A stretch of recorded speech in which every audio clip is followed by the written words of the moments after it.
Hello students, this is Gunjal Soni. और अभी तक हम चैप्टर के अंदर इलेक्ट्रिक फील्ड को पढ़ चुके हैं। तो आज हम इलेक्ट्रिक फील्ड से रिलेटेड कुछ न्यूमेरिकल्स हैं, उनको सोल्व करते हैं। तो इसी सीक्वेंस में आपको पहला क्वेश्चन दिया हुआ है कि एक स्क्वायर है और स्क्वायर के चारों कॉर्नर्स पे कुछ चार्जेस रखे हुए हैं। स्क्वायर के साइड आपको 10 सेंटीमीटर गिवन है और आपको इस स्क्वायर के सेंटर पर नेट इलेक्ट्रिक फील्ड कैलकुलेट करना होगा। ठीक है, तो इलेक्ट्रिक फील्ड वेक्टर क्वांटिटी है, इसका ध्यान रखें। और सेंटर पर हर चार्ज कितना इलेक्ट्रिक फील्ड बनाता है, पहले हम वो देख लेते हैं। तो सबसे पहले -2q चार्ज, ये चार्ज ओ पॉइंट पर इलेक्ट्रिक फील्ड बनाएगा। माइनस चार्ज की वजह से इलेक्ट्रिक फील्ड होता है माइनस चार्ज की साइड। ठीक है, तो यहाँ पर इलेक्ट्रिक फील्ड की डायरेक्शन ये हो जाएगी। इसको अपन E1 नाम दे देते हैं। उसके बाद इस -q को देखो आप, ये -q अपनी साइड इलेक्ट्रिक फील्ड बनाएगा, ये हो जाएगा आपका E2। ये चार्ज है प्लस का, तो प्लस चार्ज की वजह से इलेक्ट्रिक फील्ड की डायरेक्शन होती है खुद से दूर की ओर। तो यहाँ पर +q की वजह से इस डायरेक्शन में इलेक्ट्रिक फील्ड बनेगा। ये भी बात ध्यान रखें कि इलेक्ट्रिक फील्ड जो देख रहे हैं हम यहाँ पर, वो चार्ज और इस पॉइंट O को मिलाने वाली लाइन के अलोंग होना जरूरी है। ठीक है, ये +2q चार्ज आउटवर्ड डायरेक्शन में इलेक्ट्रिक फील्ड बनाएगा। इसको E3 और इसको E4 नाम देते हैं। ठीक है, तो ये इंडिविजुअल चार्जेस के थ्रू जो नेट इलेक्ट्रिक फील्ड बनने वाला है। तो अभी तक हमने इंडिविजुअल इलेक्ट्रिक फील्ड देख लिए हैं, अब इनके मैग्नीट्यूड्स और इनका रिजल्टेंट क्या होगा वो देखते हैं। तो सबसे पहले ये क्लियर है कि इलेक्ट्रिक फील्ड का फॉर्मूला क्या होता है, KQ/R²। तो चार्ज के साथ साथ आपको यहाँ पर डिस्टेंस की भी रिक्वायरमेंट होगी। डिस्टेंस कहाँ से कहाँ तक लेनी है, चार्ज से लेकर के उस पॉइंट तक जहाँ इलेक्ट्रिक फील्ड कैलकुलेट करना है। चार्ज से सेंटर पॉइंट O तक की डिस्टेंस कितनी होगी, तो ये डिस्टेंस अगर हमें निकालनी है तो इसको हम साइड में देखते हैं। स्क्वायर के अंदर सेंटर से लेकर के कॉर्नर तक की डिस्टेंस कितनी होती है, तो इसे कैसे कैलकुलेट करेंगे।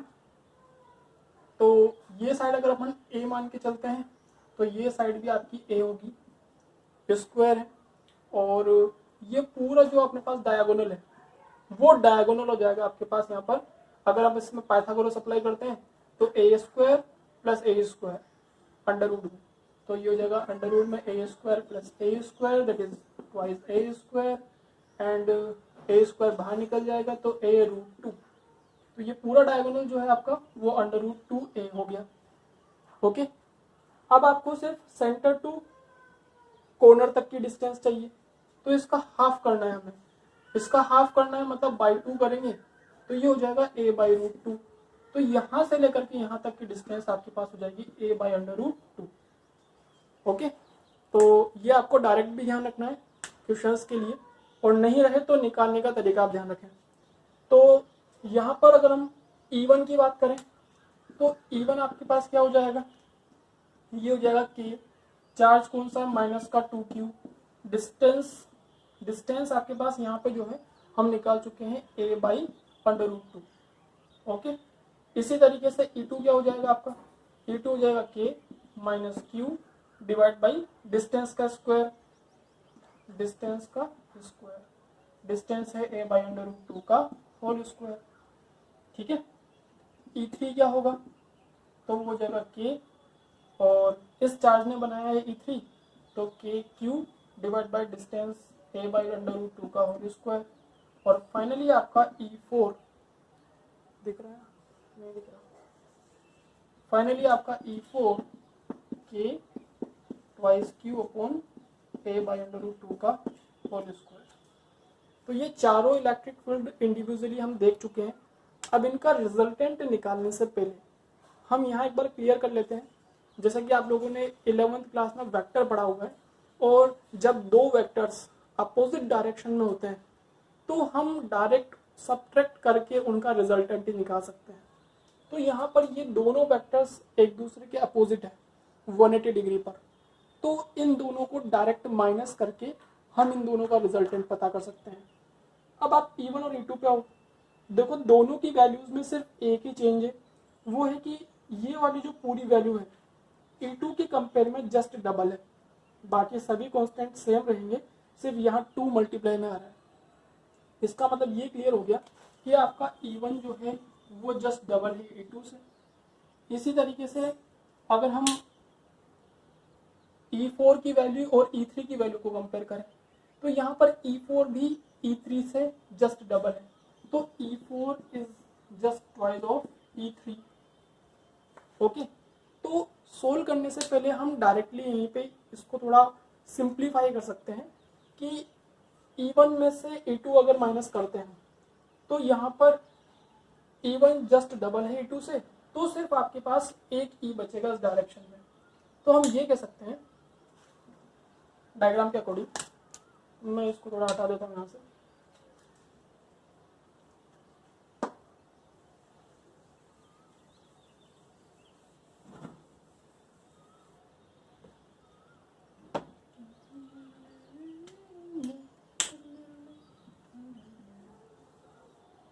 तो यहाँ पे -2q plus q plus 2q minus q।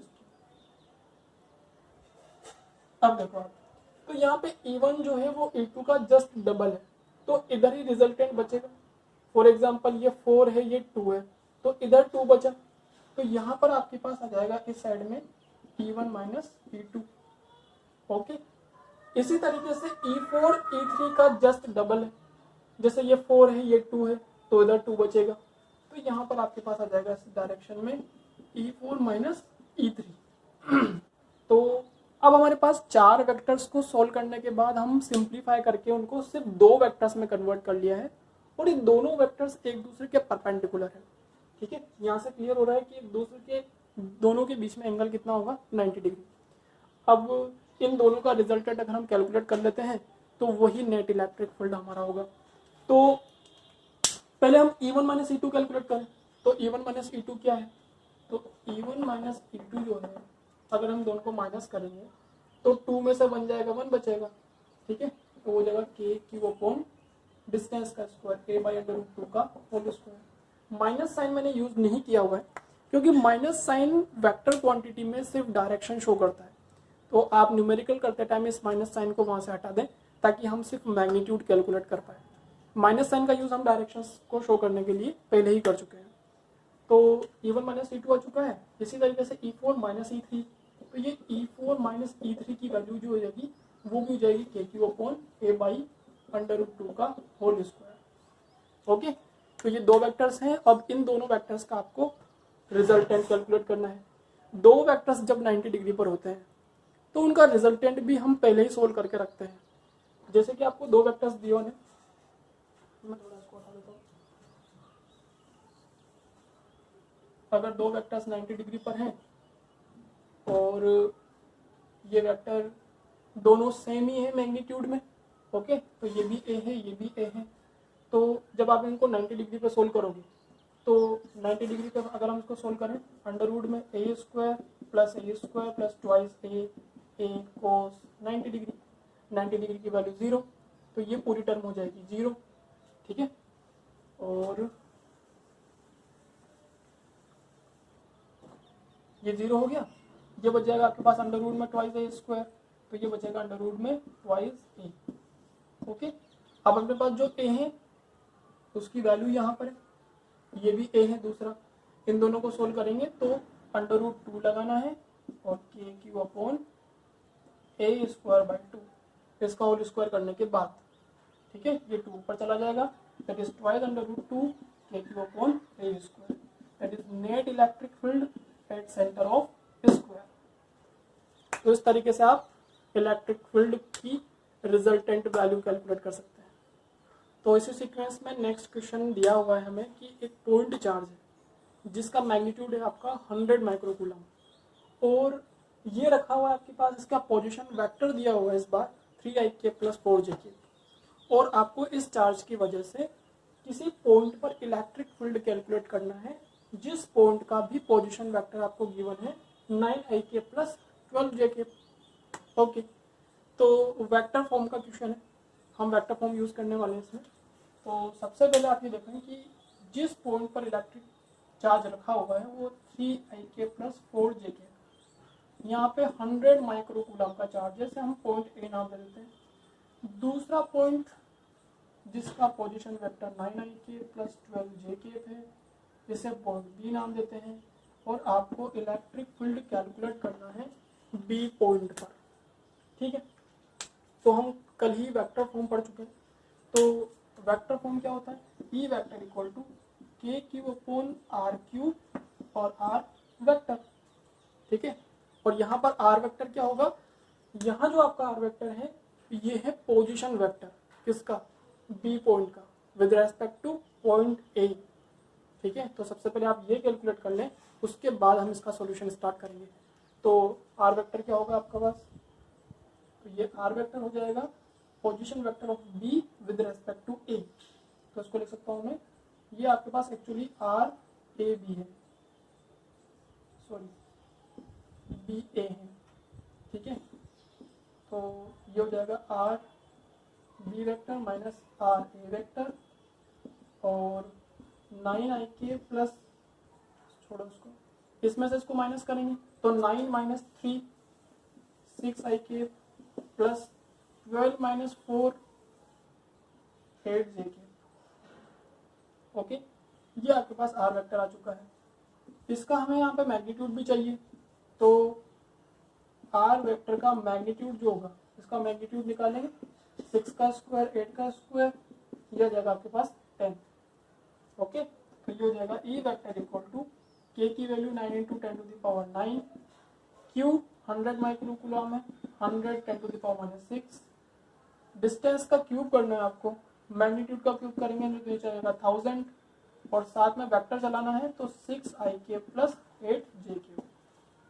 इसको थोड़ा और सोल्व करते हैं, तो ये हो जाएगा आपका 9 × 10⁻, देखो 2 से 2 गया, 1 से कैंसिल 8 हो गया, 8 में से 2 गया 6, 8 में से 6 गया 2 इंटू 6ik + 8jk। तो नेक्स्ट क्वेश्चन में आपको दिया हुआ है कि 2 पॉइंट चार्जेस हैं, और उन दोनों पॉइंट चार्जेस की जो पोजीशंस हैं वो -a0 एंड a0 कोऑर्डिनेट्स हैं, और आपको ये पता करना है कि y एक्सिस पर वो कौन सा पॉइंट होगा जहां पर मैक्सिमम इलेक्ट्रिक फील्ड बनेगा। क्योंकि होने क्या वाला है, यहाँ पर जब हम y एक्सिस पर चलेंगे तो किसी पर्टिकुलर पॉइंट पर हम दोनों चार्जेस की वजह से नेट इलेक्ट्रिक फील्ड निकालेंगे। अब वो नेट इलेक्ट्रिक फील्ड क्या होगा कि y डिस्टेंस के अकॉर्डिंग वेरी करता है। तो एक पॉइंट आपको डेफिनेटली ऐसा मिलने वाला है जहां जाकर के आपको मैक्सिमम इलेक्ट्रिक फील्ड मिलेगा। उससे ऊपर या उससे नीचे अगर हम आते हैं तो इलेक्ट्रिक फील्ड की वैल्यू डिक्रीज हो जाएगी। तो हमें ये पता करना है कि इलेक्ट्रिक फील्ड मैक्सिमम किस पॉइंट पर जाकर के होगा। तो फर्स्ट ऑफ ऑल हम इलेक्ट्रिक फील्ड कैलकुलेट करते हैं, देन उसकी मैक्सिमम वैल्यू हम कैलकुलेट करेंगे। तो सपोज दैट कोई पॉइंट है आपका यहाँ जिसके डिस्टेंस अपने पास y है, और इस पॉइंट पर आपको इलेक्ट्रिक फील्ड निकालना है दोनों चार्जेस की वजह से। तो प्लस क्यू की वजह से इलेक्ट्रिक फील्ड होता है, दोनों को मिलाने वाली लाइन के अलोंग आउटवर्ड डायरेक्शन में। इसको नाम देते हैं हम E1 या E ही दे देते हैं, क्योंकि दोनों चार्ज सेम है, दोनों चार्जेस से डिस्टेंसेस भी सेम है, तो इलेक्ट्रिक फील्ड सेम ही आने वाला है, हालांकि उनकी डायरेक्शन अपोजिट रहेंगी। अब इस क्यू की वजह से इलेक्ट्रिक फील्ड देखें इस पॉइंट पर, तो इन दोनों को मिलाने वाली लाइन के अलोंग आउटवर्ड डायरेक्शन में, ओके। तो अब हम यहाँ पर एक हॉरिजॉन्टल लाइन लेकर के और एंगल्स डिसाइड करते हैं। तो ये हो गई हॉरिजॉन्टल लाइन, यहाँ एंगल अगर थीटा है तो यहाँ एंगल भी कितना बनेगा, थीटा। यहाँ एंगल भी थीटा ही होगा, क्योंकि डिस्टेंस दोनों की सेम है, ये डिस्टेंस दोनों ट्राइंगल्स में सेम है। तो अकॉर्डिंग टू सिमेट्रिक कंडीशन यहाँ दोनों जगह एंगल आपके सेम ही आने वाले हैं, तो यहाँ पर भी एंगल आपका होगा थीटा। अब आप इन दोनों इलेक्ट्रिक फील्ड्स के कंपोनेंट करेंगे, थीटा के डायरेक्शन में कोस कंपोनेंट और वर्टिकल डायरेक्शन में साइन कंपोनेंट। तो इस डायरेक्शन में आ जाएगा आपके पास ई कोस थीटा, इस डायरेक्शन में आ जाएगा ई साइन थीटा, इस इलेक्ट्रिक फील्ड का भी इस डायरेक्शन में हो जाएगा ई कोस थीटा, और वर्टिकल डायरेक्शन में आ जाएगा ई साइन थीटा। ओके, तो E cos theta and E cos theta जो है वो दोनों मैग्नीट्यूड में इक्वल है और डायरेक्शन में है अपोजिट, तो net electric field in horizontal direction will be 0. So here we only get net electric field in vertical direction. So net electric field equal to twice E sin theta. Okay, अब E की value क्या है, तो E की value आपके पास हो जाएगी K charge Q distance का स्क्वायर। अब ये डिस्टेंस जो है इसका स्क्वायर करना है आपको, डिस्टेंस कैसे निकालेंगे, तो ये डिस्टेंस है आपके पास A, ये डिस्टेंस है y, तो ये हो जाएगा अंडर रूट में a square plus Y square, और डिस्टेंस का स्क्वायर करना होता है, दैट्स मीन्स इसका स्क्वायर करना होगा। अब ये e की वैल्यू अगर हम यहाँ रखते हैं तो twice K Q upon A square plus Y square and sine theta, और साइन थीटा की जो वैल्यू होगी इस ट्राइंगल के according perpendicular upon hypotenuse, perpendicular है आपका y और हाइपोटेन्यूज है अंडर रूट में A square plus Y square. तो इसको थोड़ा सिंप्लीफाई करते हैं तो ट्वाइस के क्यू वाई, और बेस सेम है दोनों जगह, पावर्स एड हो जाएंगी, तो ये हो जाएगा आपके पास ए स्क्वायर प्लस वाई स्क्वायर की power 3/2, that is net electric field. अब हमें जब भी मैक्सिमम और मिनिमम वैल्यूज कैलकुलेट करनी होती है तो उस कंडीशन में आपको इस फिजिकल क्वांटिटी का डिफरेंशिएशन करना होता है, देन आफ्टर उसको इक्वल की 0 करना होता है। जब हम इसको इक्वल टू 0 करेंगे तब जाकर के हमें इलेक्ट्रिक फील्ड की मैक्सिमम वैल्यू पता चल पाएगी। तो यहाँ पर हम करने वाले हैं इसका dE upon dy equal to 0। Electric field का डिफरेंशिएशन आपको उस ही क्वांटिटी के रेस्पेक्ट में करना है जो वेरी कर रही हो। अभी हमने क्वेश्चन में बोला कि जैसे जैसे हम y डिस्टेंस में चलेंगे तो इलेक्ट्रिक फील्ड की वैल्यू चेंज होगी, तो यहाँ पर इलेक्ट्रिक फील्ड में वेरिएशन आ रहा है अकॉर्डिंग टू y कोऑर्डिनेट, इस वजह से हमने इलेक्ट्रिक फील्ड का y के रेस्पेक्ट में ही डिफरेंशिएशन किया हुआ है। ओके, अब देखो आप यहाँ पर u अपॉन v वाला फॉर्मूला अप्लाई करके हम इसका डिफरेंशिएशन कर सकते हैं। तो हम इसको u मान लें और इसको ऊपर शिफ्ट करने के बाद v, मतलब u डॉट v का फॉर्मूला हम अप्लाई कर सकते हैं। ओके, तो आगे मैंने सिंप्लीफाई किया हुआ है इसमें। सबसे पहले हम इसको u मानते हैं, इसको v मानते हैं, तो u लेना है आपको, देन v का डिफरेंशिएशन, फिर आपको v को छोड़ना है और u का डिफरेंशिएशन करना है। ओके, ये स्टेप्स आपको यहाँ पे यूज करनी है।